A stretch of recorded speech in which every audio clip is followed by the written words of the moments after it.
Γράφει. Ναι, έχει μερικά. Τι λέει. Ναι. Και τώρα φτάνουμε στα διόδια πελασγείας. Στα διόδια πελασγείας. Μάλιστα. Και τι κάνουμε εδώ. Τώρα εδώ πέρα δεν πληρώνουμε. Δεν βλέπετε που έχει διόδια. Πρέπει να πληρώσουμε. Δεν νομίζω καθόλου.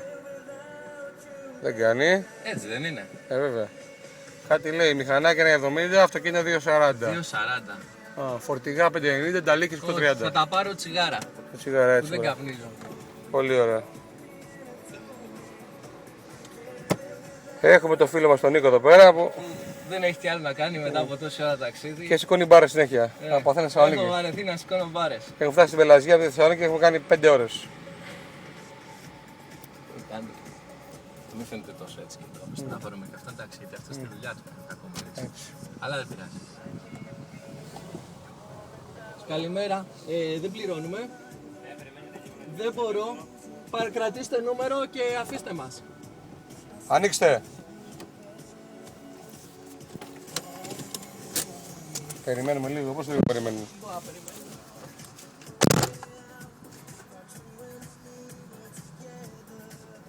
Δεν πληρώνουμε, ρε!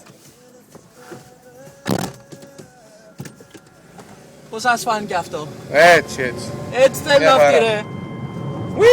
Φιλιά ρε κουτιά, για σένα!